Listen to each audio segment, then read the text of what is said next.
첨단 기술의 발달과 함께 희소 금속의 수요가 높아지며 빠르게 천연 자원이 고갈되고 있다. 국내 1인당 금속 자원 소비량은 1000kg을 넘으며 이는 OECD 국가 중 최고 수준이다. 우리나라에서 지정한 대부분의 금속은 21세기 안에 전부 다 고갈될 것으로 그렇게 예상을 하고 있습니다. 도시에서 수없이 쏟아져 나오는 전자제품이 이를 대체할 새로운 자원이 될 수 있다는데 도시 광산 산업은 과연 부족한 천연 자원의 대안이 될 수 있을까?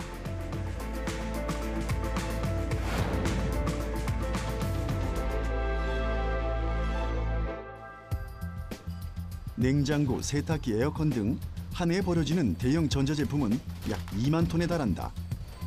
이 중 가정에서 나오는 전자제품 폐기물이 약 120톤 정도. 보통 가전제품은 고장이 나거나 수명이 다하면 버리게 되는데 보통 우리나라 사람들의 가전제품 교체 주기는 얼마나 될까?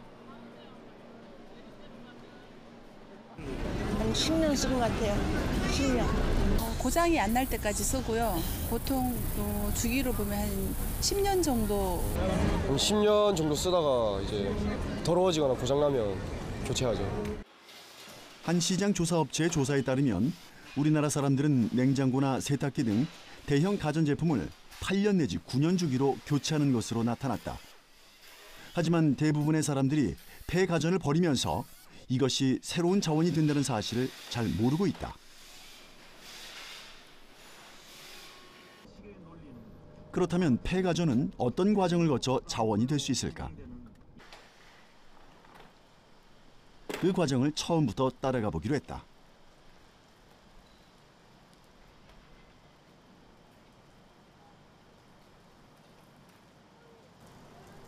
폐가전 무상 방문 수거를 신청한 서울의 한 가정집.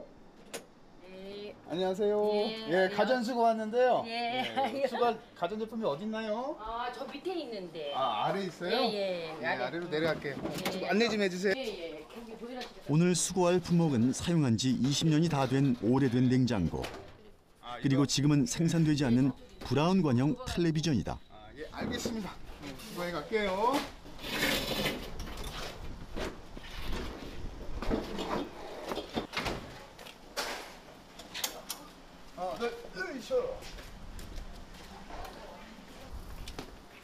이런 폐가전의 경우 소비자가 새 제품을 구매했을 경우 판매자에게 요청하면 역회수해주고 한국전자제품 자원순환 공제조합 홈페이지나 콜센터에 방문 수거를 신청하면 무상으로 폐기할 수 있다.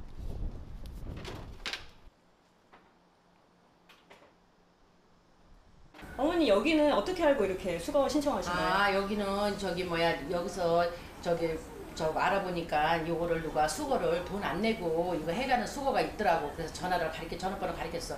여기다 신청을 했어요. 근데 이거 너무 좋더라고. 그리고 우리가 오래 써가지고 이게 한 20년을 남겼으니까는 이제 텔레비하고 이제 냉장고 바꾸게 돼서 이제 여기 신청을 한 거지.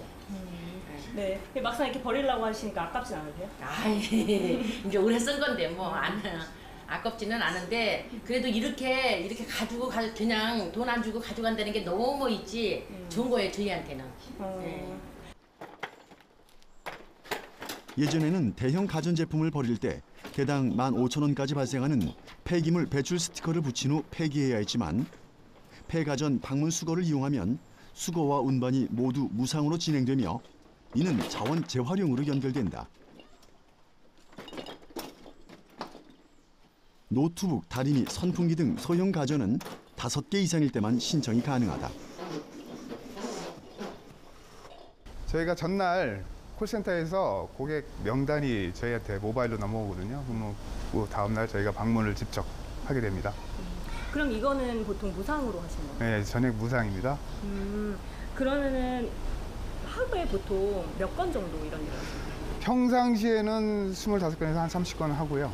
지금처럼 성수기, 여름철 성수기 때는 많게는 35건까지도 작업을 하고 있습니다. 이렇게 집집마다 수거한 대형 폐가전들이 모이는 곳, 바로 집화장이다. 이곳에는 서울 강동구, 송파구, 서초구, 강남구, 4개구의 지역에서 버려지는 각종 대형 가전제품들이 매일같이 들어오고 있다.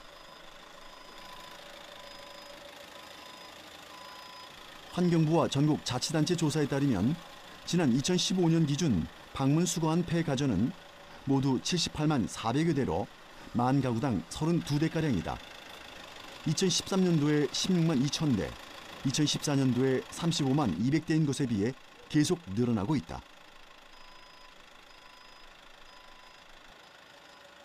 그럼 보통 하루에 들어오는 이 가전의 양이 어떻게 될까요? 냉장은 평균 대략으로 약 80개, 그리고 텔레비전은 거의 100여 개, 네, 세탁기는 한 70여 개 정도. 올해 예상되는 폐가전 수거량은 약 150만 대 수준. 수거된 폐가전이 모두 자원으로 재활용되면 유가물 판매 수익, 매립 소각 대체, 자원 수입 대체 등 약 1,676억 원의 경제 효과를 얻을 수 있을 것으로 기대된다. 나중에는 어떻게 나눠서 가지고? 이제 파쇄 공장으로 들어갑니다.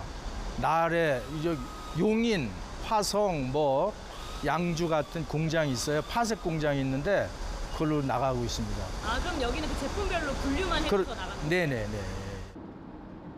가정에서 버려진 폐가전이 집화장에 모였다면 다음에 이루어지는 공정은 바로 파쇄.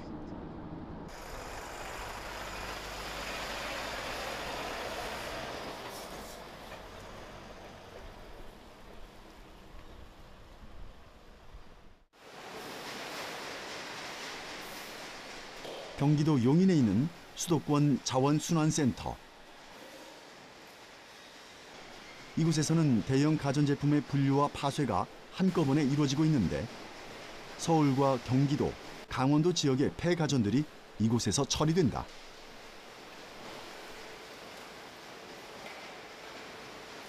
저희가 크게 냉장고, 세탁기를 가전제품 리사이클링 할 때 전처리와 후처리로 나누어지는데요. 전처리 과정이라는 건 손으로 채취할 수 있는 유가물들을 채취하는 그런 과정이라고 보실 수 있습니다.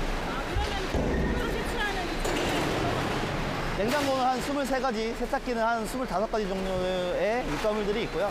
뭐 철, 구리, 알루미늄, 모터, 그리고 냉장고에서는 그 온난화 물질인 CFC가 포함되어 있습니다. 냉장고, 세탁기 등 대형 가전의 경우 제품을 구성하고 있는 구조물과 부품 등 재질이 다른 것들을 일일이 수작업으로 떼어내 종류별로 분류하는 전처리 과정부터 진행된다.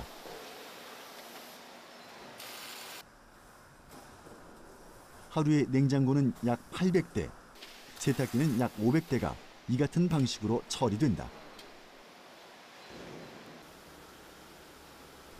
보통 냉장고와 세탁기에는 구리, 알루미늄, 비철과 같은 20가지가 넘는 유가 금속들이 들어있는데 수작업으로 분리해 놓은 모습이다.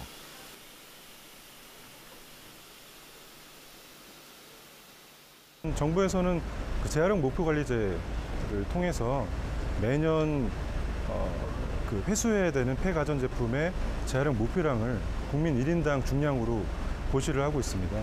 지난해는 국민 1인당 4.8kg, 금년도에는 5.4kg을 재활용 목표량으로 고시를 하고 있고요.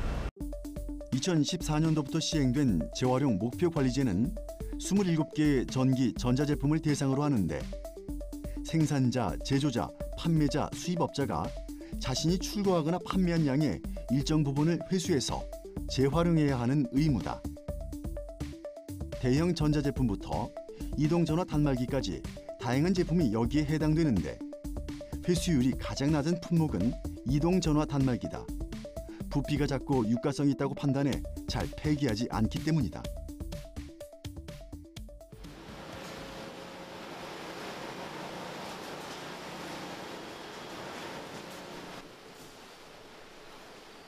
(1차) 전처리 과정을 거친 자원들은 본격적인 파쇄 공정에 들어간다. 냉장고의 경우 기계를 통해 잘게 파쇄한 후 플라스틱, 구리, 알루미늄, 우레탄 같은 유가물을 선별하는 후처리 공정을 다시 거친다. 버려진 폐가전이 자원으로 새로 태어나는 것이다.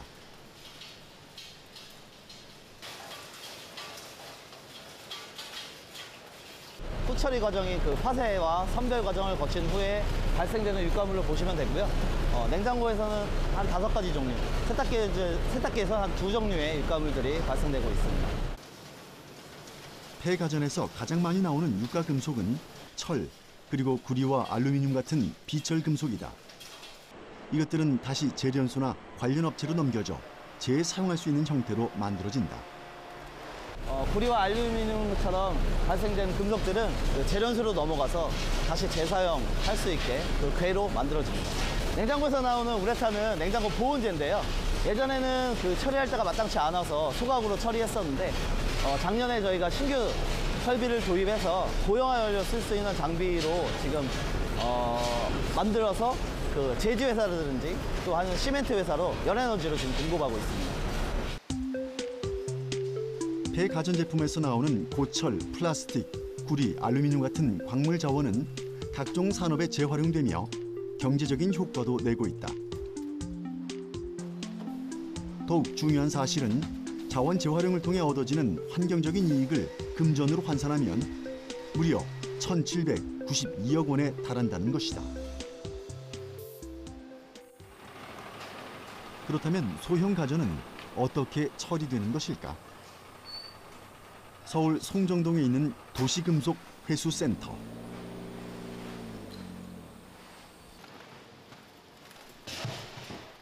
이곳은 서울 시민들이 사용하고 버리는 중소형 가전제품을 회수하고 재활용 처리를 하는 곳이다. 우리가 자주 사용하는 선풍기, 밥솥, 전자레인지, 컴퓨터, 프린터기 같은 소형 가전제품 약 30종이 처리된다.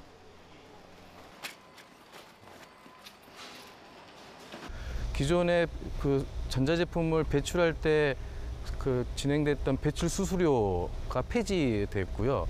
그래서 2009년부터 서울 시민들은 일반 재료품과 같이 분리 배출하면서 무상 배출하고 무상 회수해서 처리되는 시스템을 갖고 있습니다. 서울 시민들이 지난해 버린 소형 가전제품은 약 2,800톤. 올해는 이미 2,000톤을 넘었다.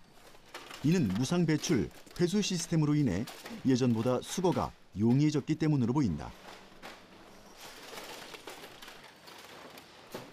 사회적 기업인 이곳은 폐가전의 적법한 처리와 함께 일자리 마련에도 힘쓰고 있다.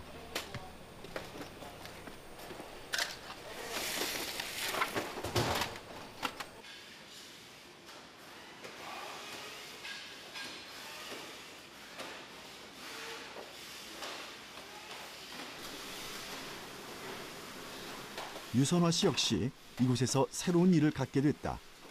그녀가 맡은 업무는 폐가전이 들어오면 부품을 분해하고 종류별로 분류하는 작업이다. 몇 시간에 몇 개 정도 하는 거예요? 여기는 개수로 따지는 게 아니고 키로로 해가지고 그러니까 저희가 8시간 근무만 하는데 보통 한 300에서 400kg 분배를 합니다. 이렇게 해서 분해하시면 나오는 거는 어떤 거죠? 주로 플라스틱, 비철, 고철 그 세 종류가 제일 많이 나오고요. 그러니까 각자 이렇게 그 지팡 같은 것도 많이 나오고 구리도 많이 나오고. 소형 가전제품에서 나오는 육가금속은 대형 가전제품과 비슷하다. 구리와 고철, 비철 등이다.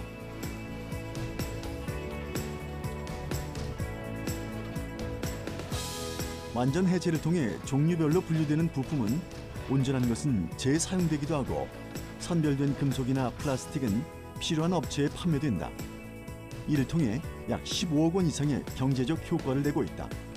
폐가전 하나만 두고 봤을 땐 작은 이익이지만 이것들이 모였을 때 큰 효과를 내는 것이다. 중소형 가전제품은 그런 에어컨이나 냉장고, 세탁기 등에 비해서 유가물이 상당히 낮은 편입니다. 그렇기 때문에 경제적 가치가 낮다고 할 수 있는데요. 그러기 위해서는 좀 많은 비용이 들어가는 배출 이후의 수집 체계가 분명하게 좀 발달이 되어야 되는 부분이 있죠. 그래서 이런 사업이 활성화되기 위해서는 전국의 지자체 단위로 이런 수거 체계 배출을 유도하고 수거 체계를 안정화시키는 이러한 사업들이 굉장히 중요하다고 좀 보고 있습니다. 그렇다면 폐가전에는 어떤 금속들을 회수하며 어떻게 자원화시키는 걸까?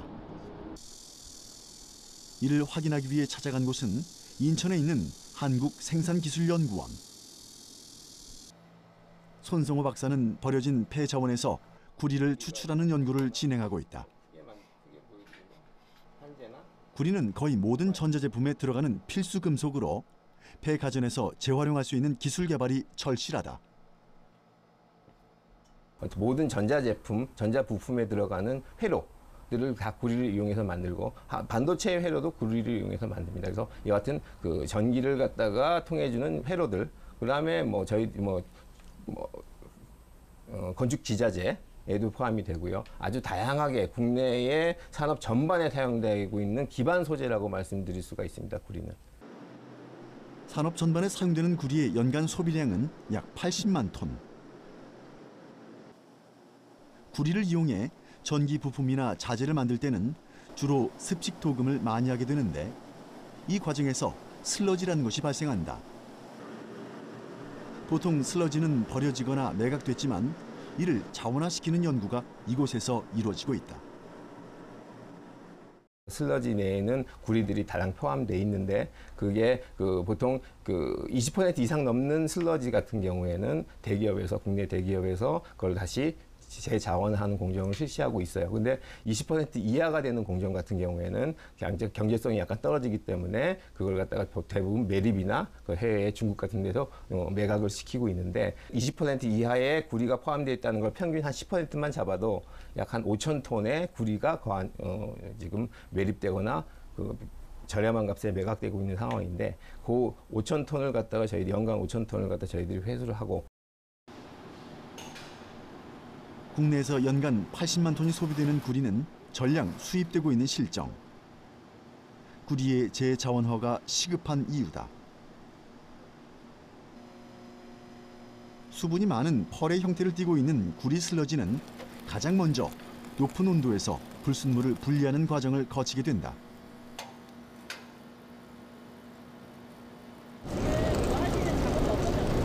지금 작업은 아크 환원 공정이라는 공정이고 이 공정은 고온에 노출을 시켜 메탈과 슬래그를 분리시키는 공정을 하고 있습니다. 지금 얘네가 지금 열이 몇 도 정도 되나요? 현재 온도가 한 1,500도 정도 되고 있습니다.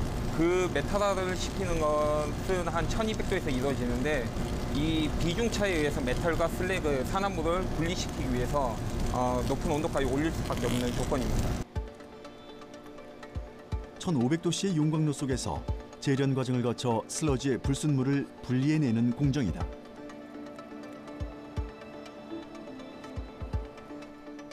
일차적으로 수분을 날리는 건식 공정을 거친 후 철이나 니켈 같은 불순물을 걸러내는 재련 공정이 끝나면 이 같은 덩어리 형태의 구리 금속을 얻을 수 있다.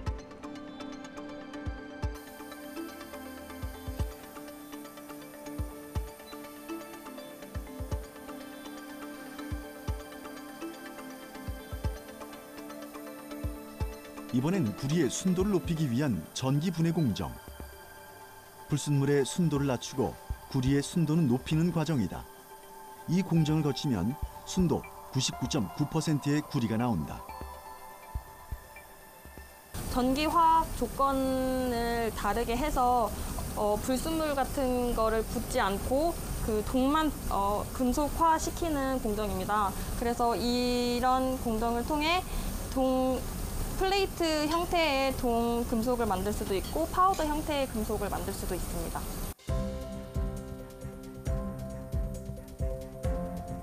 우리가 자주 사용하는 전자제품이나 자동차에는 구리가 도금된 부품들이 많이 들어간다. 구리의 도금 과정에서 나오는 슬러지만 제대로 재활용된다면 연간 250억 원 이상의 부가가치를 창출할 수 있다.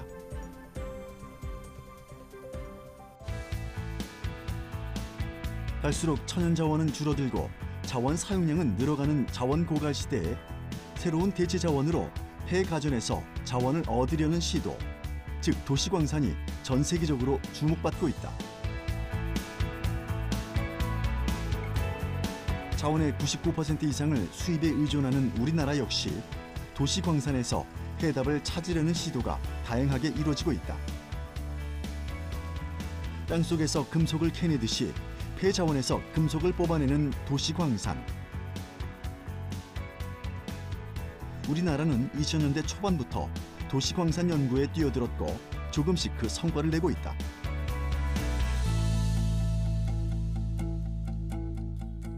천연에 반대는 도시 광산. 그러니까 천연은 지하에 쌓여 있고 도시 광산은 지상에 이렇게 이제 쌓이게 되는 것이죠. 그래서 2000년을 기준으로 천연 지하 자원하고 지상 도시 광산하고 이렇게 이제 매장량이 같아졌습니다. 예, 근데 2001년 이후부터는 이제 천연 자원이 훨씬 적어지고 이제 도시 광산은 점점 이제 쌓여지게 되는 것이죠. 그렇다면 산업 전반에 사용되는 여러 가지 금속 중 해외에서 가장 많이 수입을 해오는 금속은 무엇이며 가장 중요한 금속으로는 어떤 것들이 있을까?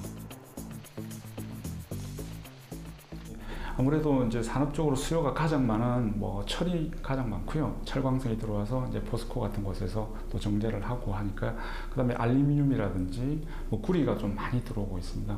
그다음에 이제 첨단 산업에 필요한 희소금속들도 이제 들어오고 있는데요.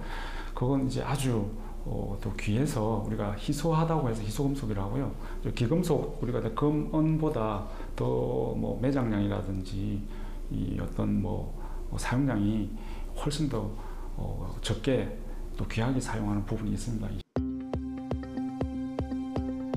우리나라에서 희소금속으로 지정한 금속은 모두 35종. 주로 IT 기기와 스마트폰에 많이 쓰인다. 이 중 스마트폰에 들어가는 인듐의 경우 10년 안에 고갈될 것으로 예상된다.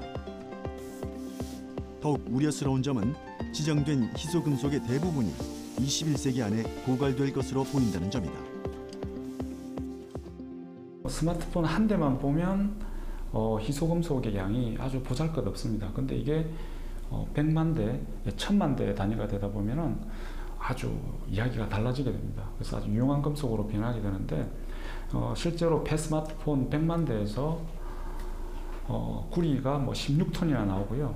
금도 34kg, 은도 350kg, 또 팔라듐도 15kg 이런 식으로 나와가지고 이 정도 양이면 새로운 스마트폰 수만 대에 들어갈 만한 그런 양이 되겠습니다. 우리가 매일 사용하는 스마트폰 안에는 약 62종의 금속이 들어있는데 이 중 희소금속이 22종에서 24종까지 포함되어 있다.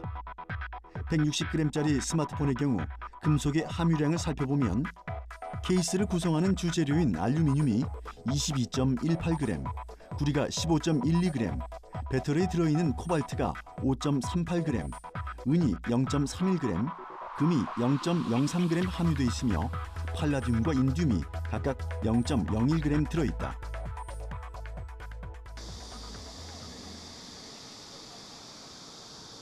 대전에 있는 한국지질자원연구원. 이재천 박사 연구팀은 지난 2000년도부터 폐휴대폰에서 금과 은, 팔라듐과 코발트 같은 희소금속을 회수하는 연구를 하고 있다. 20년 가까이 꾸준한 연구를 통해 이 분야에서 높은 기술 수준을 인정받고 있지만 정작 자원이 되는 폐휴대폰의 수거가 제대로 이루어지지 않아 어려움을 느낄 때가 많다고 한다.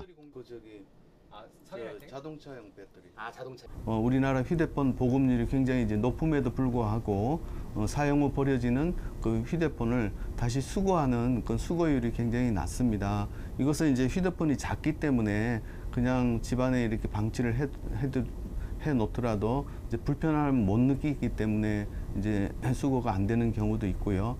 또 휴대폰은 이제 개인 정보가 많이 담겨 있기 때문에 이제 개인 정보 유출을 이제 우려해서 이것을 이제 버리지 않는, 폐기하지 않는 그런 분도 계시고요.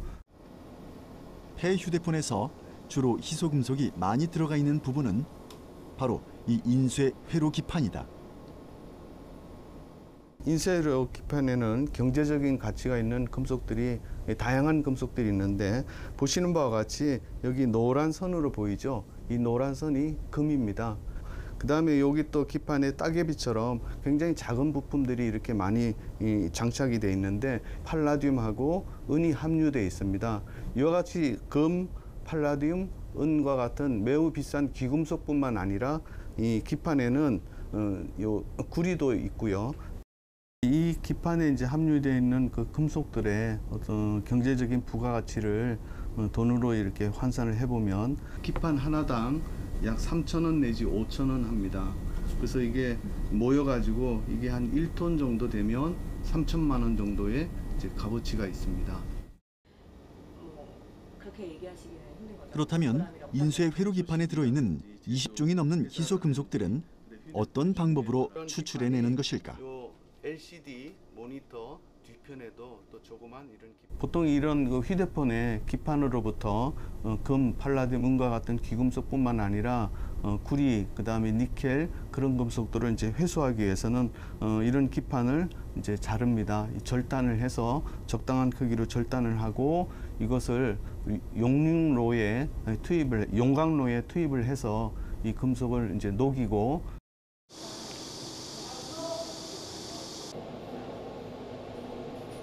금과 은을 비롯해 팔라듐, 니켈, 텅스텐 등이 포함된 인쇄 회로 기판에서 희소 금속을 추출해내려면 1300도씨가 넘는 뜨거운 불에서 녹여내는 과정을 거쳐야 한다. 이때 희소 금속의 분리를 용이하게 하기 위해 공업용 시료를 혼합하는데 이렇게 하면 보다 농축된 금속을 얻을 수 있다. 여기 금속이 많이 있는데 이 자체 100g 정도를 이렇게 녹이게 되면 이와 같이 구리 금속으로 대략 한 40g 정도, 45g 정도 이렇게 대략적으로 이렇게 나오게 됩니다. 1차 열 공정을 통해 나온 구리 합금. 여기에는 금과 은, 팔라듐 등 희소 금속이 농축돼 있다. 원래 기판에 들어있는 것보다 약 10배가량 농축된 상태다.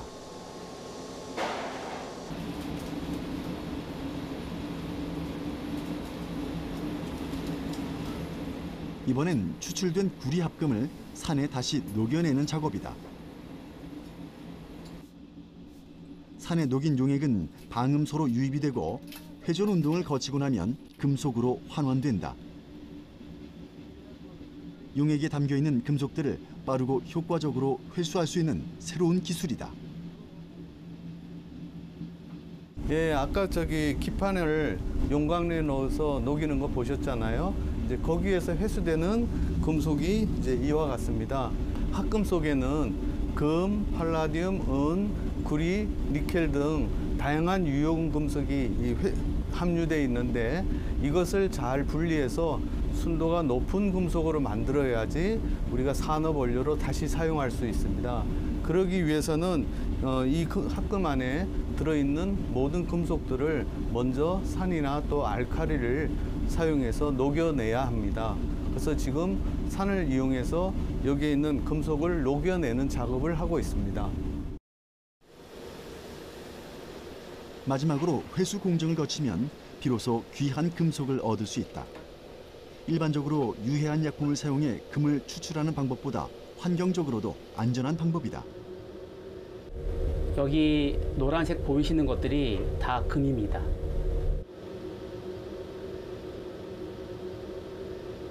금, 팔라듐, 은과 같은 이제 귀금속뿐만 아니라 동, 니켈과 같은 금속들을 회수하게 되면 약 지금 제가 추측컨대는 전체 회수가 된다면 한 500억 정도의 그런 경제적 가치를 창출할 수 있습니다. 근데 이거는 단순히 금속 회수 부가가치가 500억일 뿐이지 이게 산업에 사용돼서 창출된 부가가치는 훨씬 더 클 것이고 또 한국은 거의 98% 이상의 금속 자원을 수입에 의존하는 나라이기 때문에 여기에서 이 기판으로부터 금속을 재활용함으로써 수입 의존도를 줄일 수 있는 아주 중요한 의미가 있다고 생각합니다. 2016 인터넷 이용 실태 조사 최종 보고서에 따르면 국내 스마트폰 사용자의 평균 교체 주기는 2년 7개월인 것으로 조사됐다. 폐 휴대폰에는 앞서 살펴봤듯이 각종 희소 금속이 함유돼 있으며 본체뿐 아니라 배터리 역시 재활용하면 큰 경제적 가치가 있는 것으로 알려져 있다.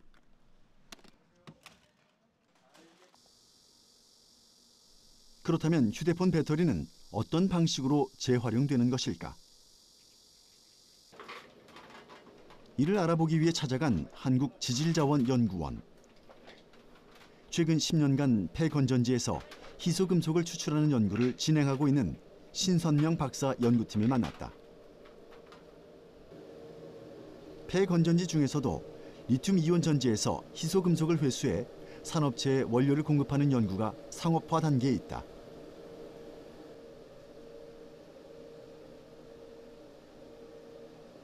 여기서 리튬이온 전지 같은 경우는 우리가 코발트, 망간, 니켈, 리튬 이러한 금속 이온들이 있습니다. 이것을 저희들이 연구를 통해 가지고 금속을 해소하는 것을 하고 있고, 니켈 수소 전지 같은 경우에서도 니켈을 저희들이 해소해서 니켈 스테인리스라든지 여러 가지 산업체에 공급할 수가 있습니다.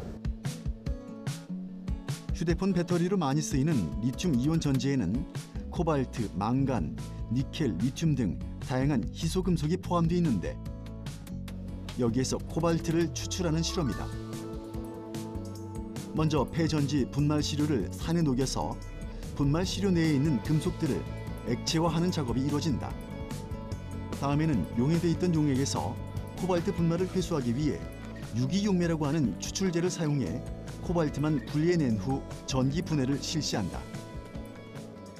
농축 및 선택적으로 해수된 코발트 용액을 전기 분해를 통해 코발트 금속을 제조하는 연구를 하고 있습니다. 이거 다 됐을 때는 어떻게 돼요? 네, 코발트 금속은 이제 스테인리스 스틸의 양극판으로 사용하고, 그리고 전해 채취 공정이 끝난 후에는 이렇게 코발트 금속을 이제 분리를 합니다. 네. 지금 제가 완성된 코발트. 네, 이게 완성된 코발트 금속입니다. 리튬이온 전지와 리튬 1차 전지를 5대1 비율로 섞어서 처리했을 경우 100톤에서 약 20톤의 코발트를 회수할 수 있다. 이를 금전적인 가치로 환산하면 약 12억 원 정도의 경제성이다. 휴대폰에서 나오는 배터리 외에도 우리는 일상생활에서 여러 가지 종류의 전지를 사용하고 있다.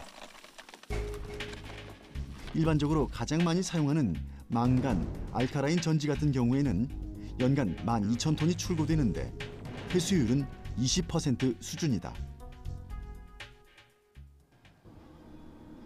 그렇다면 버려진 전지에서도 금속의 추출이 가능한 걸까?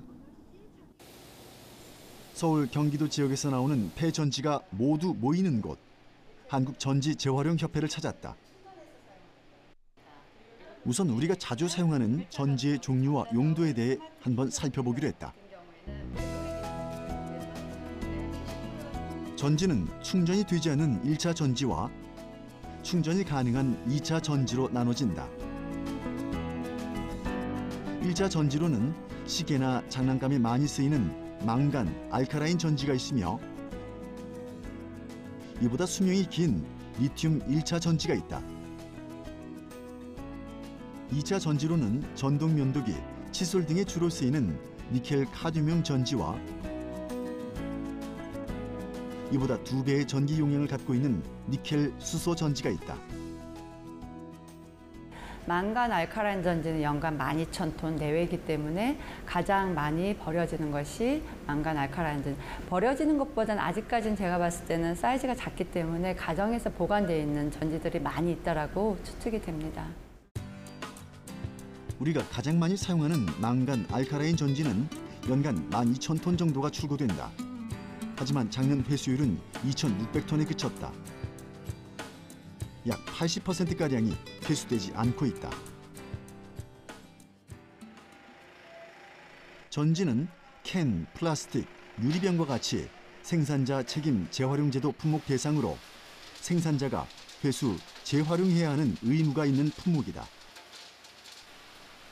이곳에서는 지역을 권역별로 나눠서 한 달에 한 번씩 폐전지 수거에 나서고 있다.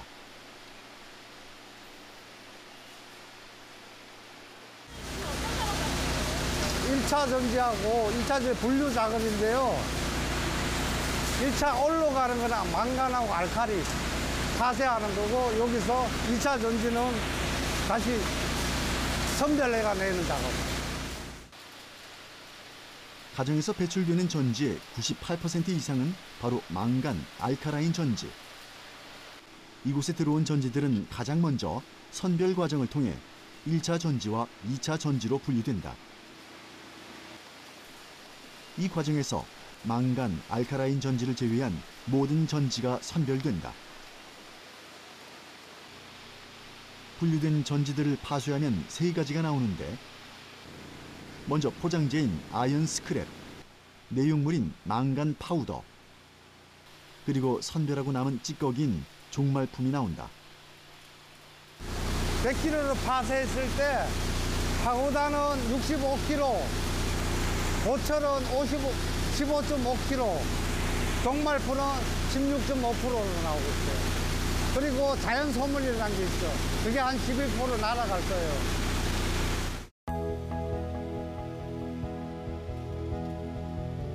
그렇다면 이것들은 어디에 재활용되는 것일까? 아연 스크랩은 고철로, 망간 파우더는 철 성분을 강하게 하는 첨가제로 사용된다. 종말품의 경우 매립되거나 현재 재활용하는 방법을 연구 중이다.